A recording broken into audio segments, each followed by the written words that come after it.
Clip number 1127۔ اس clip میں آپ قرآن پاک کی سورہ روم کی آیت نمبر 45 سے 47 تک کی تلاوت، ترجمہ اور تفسیر قرآن صراط الجنان سماعت فرمائیں گے۔ بسم اللہ الرحمن الرحیم۔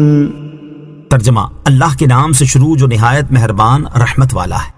لیجزی الذین آمنوا وعملوا الصالحات من فضلہ انہ لا يحب الکافرین۔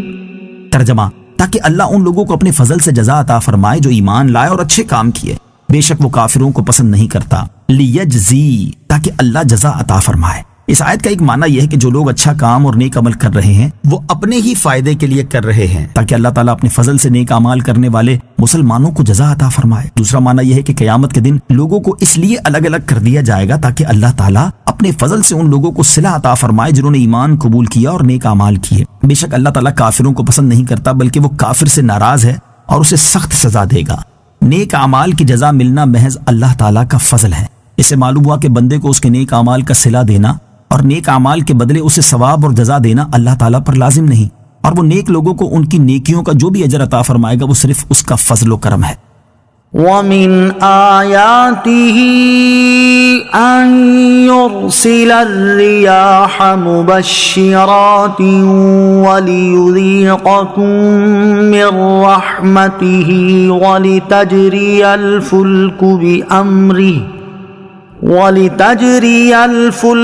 بِأَمْرِهِ وَلِتَبْتَغُوا مِن فَضْلِهِ وَلَعَلَّكُمْ تَشْكُرُونَ۔ ترجمہ، اور اس کی نشانیوں میں سے ہے کہ وہ خوشخبری دیتی ہوئی ہوائیں بھیجتا ہے اور تاکہ تمہیں اپنی رحمت کا مزہ چکھائے اور تاکہ اس کے حکم سے کشتی چلے اور تاکہ تم اس کا فضل تلاش کرو اور تاکہ تم شکر گزار ہو جاؤ۔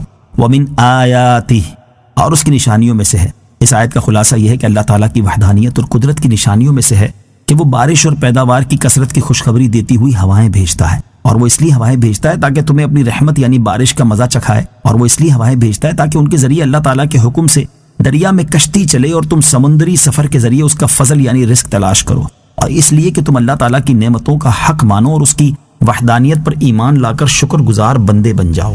وَلَقَدْ أَرْسَلْنَا مِن قَبْلِكَ رُسُلًا إِلَىٰ قَوْمِهِمْ فَجَاءُوهُم بِالْبَيِّنَاتِ فَانتَقَمْنَا مِنَ الَّذِينَ أَجْرَمُوا وَكَانَ حَقًّا عَلَيْنَا نَصْرُ الْمُؤْمِنِينَ۔ ترجمہ، اور بے شک ہم نے تم سے پہلے کتنے رسول ان کی قوم کی طرف بھیجے تو وہ ان کے پاس کھلی نشانیاں لائے، پھر ہم نے مجرموں سے انتقام لیا اور مسلمانوں کی مدد کرنا ہمارے ذمہ کرم پر ہے۔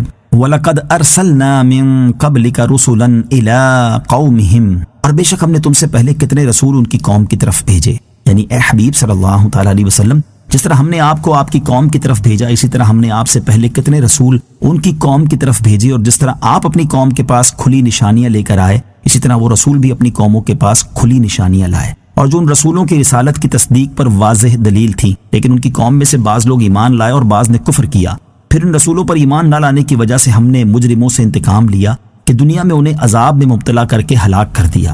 اور اے حبیب صلی اللہ تعالیٰ علیہ وسلم، مسلمانوں کو نجات دینا اور کافروں کو ہلاک کرنا ہمارے ذمہ کرم پر ہے۔ آیت کے آخری حصے میں نبی کریم علیہ الصلوۃ والسلام کو آخرت کی کامیابی اور دشمنوں پر فتح و نصرت کی بشارت دی گئی ہے۔ مسلمان بھائی کی آبرو بچانے کی فضیلت حضرت ابو درداء رضی اللہ تعالی عنہ سے روایت ہے، رسول کریم علیہ الصلوۃ والسلام نے ارشاد فرمایا، جو مسلمان اپنے بھائی کی آبرو بچائے گا اللہ تعالیٰ اسے قیامت کے دن جہنم کی آگ سے بچائے گا۔ یہ فرما کر سرکار دو عالم علیہ الصلوۃ والسلام نے یہ آیت تلاوت فرمائی، کان حقا علینا نصر المؤمنین۔ ترجمہ، مسلمانوں کی مدد کرنا ہمارے ذمہ کرم پر